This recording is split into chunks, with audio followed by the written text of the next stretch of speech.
अगर जॉब लगकर हुए हैं 2 से 3 साल और आपको खरीदनी है अपनी ड्रीम कार, तो ज़्यादा मत सोचना इस बार। बस इस वीडियो को ठीक से देखना है, इतना ही रखना ख्याल। हेलो दोस्तों, मेरा नाम है प्रसन्न। स्वागत करता हूँ फिर एक बार आप सबके अपने चहीते यूट्यूब चैनल पर, जिसका नाम है प्रसन्न चैनल। तो दोस्तों, अगर आपने मेरी 4 बातें ठीक से सुनी हैं हमेशा की तरह, तो फिर आपको पता चला होगा या फिर आपको लग रहा होगा कि आज का टॉपिक थोड़ा सा हटके वाला है।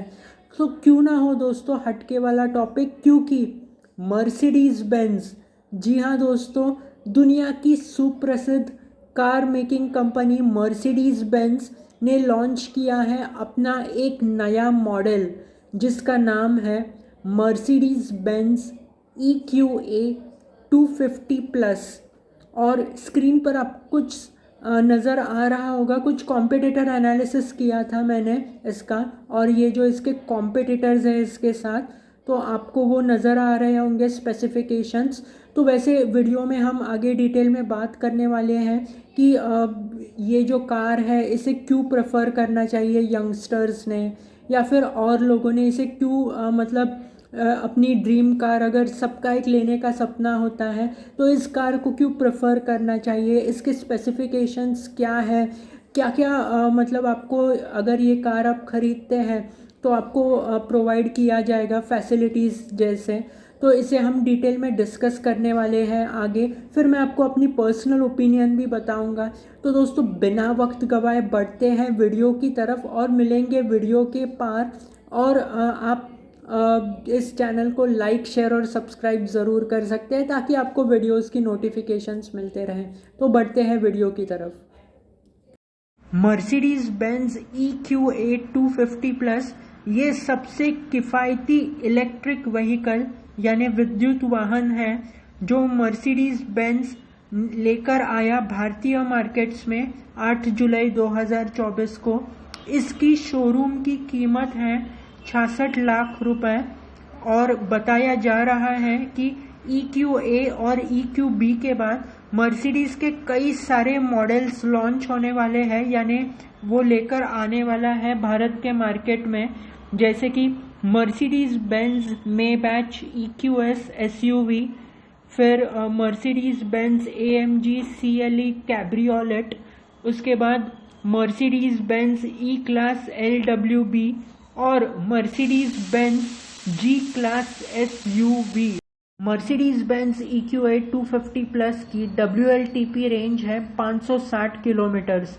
इसका बैटरी पैक है 70.5 kWh यानी किलोवाट आवर। और इस बताया ये जा रहा है कि अगर आप 11 किलोवाट के AC वॉल बॉक्स चार्जर से इसे चार्ज करेंगे तो इसे चार्ज होने में 7.25 घंटे लग सकते हैं।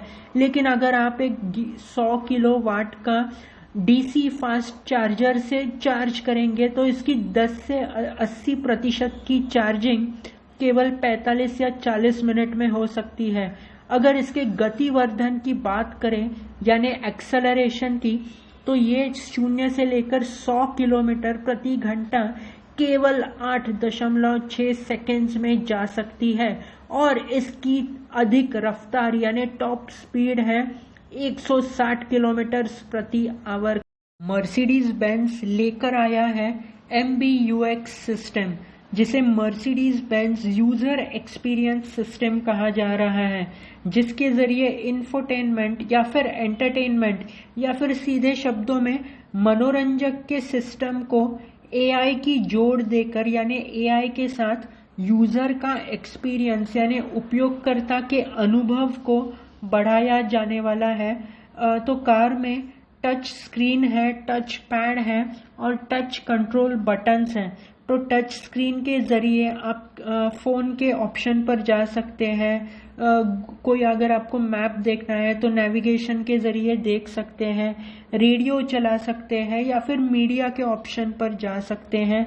जहाँ तक टच पैड की बात है तो आप ऑडियो ट्रैक्स यानी गानों को बदल सकते हैं, होम पेज पर जा सकते हैं और इसमें हैंड राइटिंग रिकॉग्निशन यानी हस्तलेख को पहचाना जा सकता है, जिसके ज़रिए आप किसी के भी नंबर को या फिर पता यानी एड्रेस सेव कर सकते हैं। फिर टच कंट्रोल बटन्स हैं, जिसके ज़रिए आप होम पेज पर जा सकते हैं, आवाज़ का नियंत्रण यानी वॉइस कंट्रोल कर सकते हैं और फ़ोन के ऑप्शन पर जा सकते हैं। और इसके अलावा इसमें एप्पल कार प्ले है, एंड्रॉयड ऑटो है और बर्मेस्टर स्पीकर की सुविधा है। इसका व्हील बेस 2729 mm का है। तो अब मैं आपको बताता हूँ व्हील बेस यानी क्या। तो जो कार होती है उसका फ्रंट और रियर का जो टायर होता है, यानी अगला और पिछला जो टायर होता है उसके बीच में जो सर्कल होता है यानी जो गोल होता है, तो जो दोनों गोल होते हैं जो दोनों टायर्स के, उसके बीच का जो अंतर होता है उसे व्हील बेस कहा जाता है। तो वैसे अगर मान ले तो थोड़ी स्पेशियस है ये कार। और अगर इसकी लंबाई को हम देखें तो 4465 mm की है।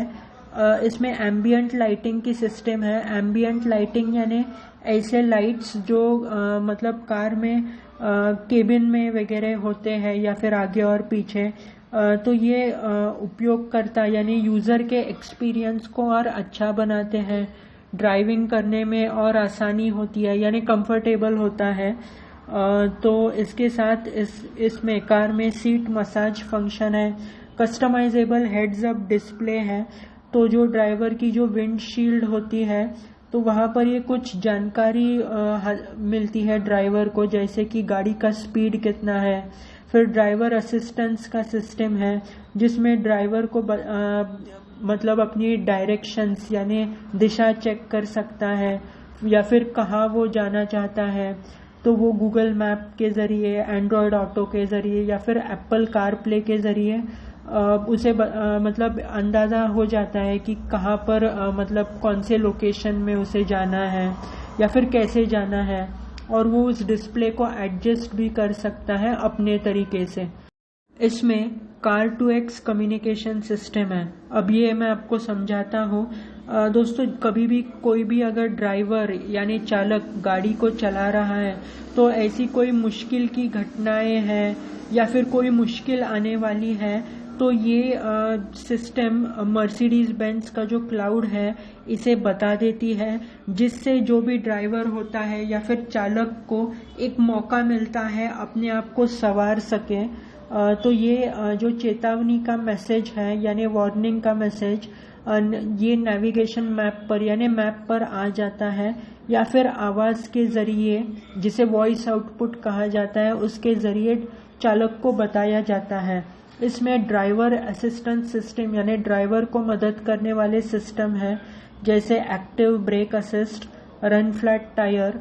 तो दोस्तों, रन फ्लैट टायर ऐसा टायर होता है कि मान लो आप कहीं पर अगर गाड़ी चला रहे हैं और एकदम से आपका टायर पंक्चर हो गया, तो इस टायर के ज़रिए आप गाड़ी को वैसे ही चला सकते हैं और आप 50 माइल्स जा सकते हैं, 50 माइल पर आवर की रफ्तार से। तो इसका मतलब आपको कहीं रुकने की ज़रूरत नहीं है या फिर कहीं गराज को ढूंढने की ज़रूरत नहीं है। आप गराज में जाकर 50 माइल्स आप जा सकते हैं, 50 माइल्स पर आवर की स्पीड से, और फिर गराज से रिपेयर कर सकते हैं इसे। इसके अलावा इसमें 360 डिग्री का कैमरा है, पार्किंग सेंटर्स हैं, पार्किंग सेंसर्स हैं आगे और पीछे। इसमें सनरूफ है यानी सन की लाइट आ सके गाड़ी में। फिर जो हेडलाइट्स है वो पूरे एलईडी है, और इसमें कई सारे कलर्स है यानी रंग है, जैसे कि spectral blue, polar white, high tech silver, cosmos black, mountain grey, फिर माउंटेन ग्रे मैग्नो और पैटागोनिया ग्रे। और ये भी बताया जा रहा है कि इसमें 7 एयरबैग्स हैं, जिसमें नी एयरबैग का समावेश है। तो दोस्तों, इस कार के जितने भी फीचर्स हैं मुझे अच्छे लग रहे हैं, जैसे कार2x कम्युनिकेशन या फिर एप्पल कार प्ले अवेलेबल है और रन फ्लैट टायर है, और जो इसका व्हील बेस है ये भी मुझे काफ़ी अच्छा लग रहा है। तो मेरी पर्सनल ओपिनियन यही है कि ये कार किफ़ायती लग रही है मुझे, अच्छी है। और इलेक्ट्रिक व्हीकल है तो अच्छा मुझे लग रहा है, लेकिन इसको लेना है या फिर नहीं लेना है ये आपकी मर्ज़ी है, तो ये आपका चॉइस होगा। तो दोस्तों आज के वीडियो को बस यहीं तक रखते हैं। आशा करता हूँ आपको आज का वीडियो बेहद ज़्यादा पसंद आया होगा। आप जैसे मैंने आपको बताया है लाइक कीजिएगा और चैनल को सब्सक्राइब कीजिएगा। तो दोस्तों मिलेंगे अगली बार फिर किसी नए टॉपिक के साथ। तो तब तक के लिए अपने इस दोस्त को दीजिए इजाज़त। Thanks for watching.